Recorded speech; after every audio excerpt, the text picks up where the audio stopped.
Kafu wanasema kwamba kutokana na miundombinu ya hapa nchini, lakini pia kutokana na ratiba za mvua, mchezo wa fainali ya Simba dhidi ya RS Berkane utachezwa Amani Complex kule Zanzibar.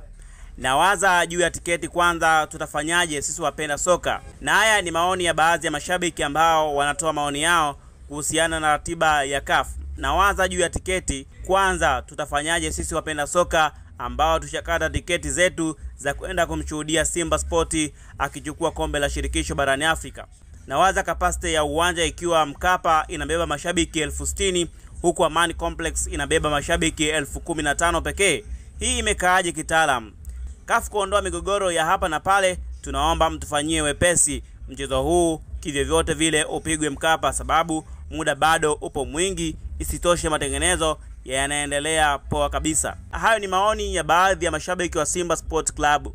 Lakini wakati naendelea kusomea maoni ya mashabiki wa Simba Sport Club, nimekuwekea video ambayo inaonesha hali ya uwanja wa Taifa kwa sasa jinsi ulivyo, na ukiangalia video hii utaniambia kwamba je, Kafu baada ya kutoa ratiba yao wako sahihi au wanakosea. Tizama video hii, wakati huo ninakusomea baadhi ya maoni ya mashabiki wa Simba. Shabiki wa Simba aliandika ujumbe mrefu akisema kwamba ukiweka ushabiki pembeni ndipo utaweza kufumbua macho na kuona kwa mapana hali ya kinachoendelea katika soka la Afrika. Swali la msingi ni kwa nini hali hii inajitokeza? Kwa mfano, kama klabu ya RS Berkane walipata taarifa mapema kuhusu kuhamishwa kwa mchezo na wakaweza hata kujiandaa na mazingira ya hoteli kule Zanzibar kabla ya Simba Sport Club na shirikisho la soka Tanzania TFF, basi kuna kasoro kubwa. Hii inaashiria kuwa kuna juhudi za kimkakati za kuwatengenezea mazingira rafiki wao, lakini si kwa upande wa Simba Sport Club. Barua zote mbili, ya kwanza kuhusu kuhamishwa kwa michezo. Barua ya kwanza ni kuhusu kuhamishwa kwa mchezo, na ya pili ikieleza sababu ya uamuzi huo. Zinaonesha ukakasi, sababu zilizotolewa hazijajitosheleza. Kwa mfano, hoja ya hali ya hewa yenye vipindi vya mvua nchini Tanzania haikubaliki kwa ujumla wake. Je, mvua isiponyesha itakuwaje? Hali ya hewa haipaswi kutumika kama sababu kuu bila uthibitisho wa kisayansi au hali halisi ya tahadhari. Kwa mtazamo wangu, huu unaweza kuwa mchezo wa kiakili unaolenga kuivuruga Simba Sport Club, na wanaelewa fika kuwa nguvu ya Simba iko katika uwanja wa nyumbani Benjamin Mkapa. Na uwanja wa Benjamin Mkapa Waarabu hawakuwahi kuwa na rekodi nzuri. Huu ni mkakati wa kushusha morali na kuvuruga nguvu ya mashabiki. Kwa maoni yangu ya dhati, sijaridhishwa na uamuzi huu. Bila kujali ukubwa au mamlaka ya CAF, ni muhimu kutambua kuwa Tanzania ni moja kati ya mataifa yanayopendwa sana na watu wake wanapenda sana soka.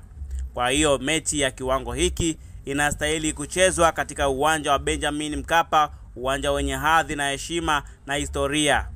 Lakini Simba wao wenyewe hawakuwa na tamko juu ya mchezo huo, lakini walichoandika rasmi Simba wameandika kwamba taarifa rasmi kuhusu uwanja wa mchezo wa marudiano wa fainali ya kombe la shirikisho la Afrika itatolewa baada ya mchezo wa awali utakaochezwa Jumamosi Mei tarehe 17 mwaka 2025. Hii ikimaanisha kwamba ni baada ya mechi ya Simba na Berkane ndipo hapo ratiba itaweza kutolewa kwamba je, Simba wataweza kucheza kwa Mkapa au kule Zanzibar. Mpaka hapo kwa kauli hiyo inamaanisha kwamba mechi mpaka sasa hivi haijulikani itachezwa wapi. Hivyo kuna wasiwasi wa Simba kutokufahamu, lakini watu wanapolaumu zaidi ni kuhusiana na watu walivyojiandaa kabla, kwa maana ya kwamba watu tayari walishaanza kutoa tiketi zilishaanza kulipiwa, na watu wengi zaidi tayari walikuwa walishakata tiketi na kujiandaa na mechi hiyo pale Benjamin Mkapa. Vipi leo unaenda kuhamisha tena kuwapeleka kule Amani Zanzibar? Na ukiangalia uwanja wa Amani hauwezi kubeba mashabiki wengi zaidi, lakini kwa Mkapa unabeba mashabiki wengi zaidi ya mashabiki 60,000.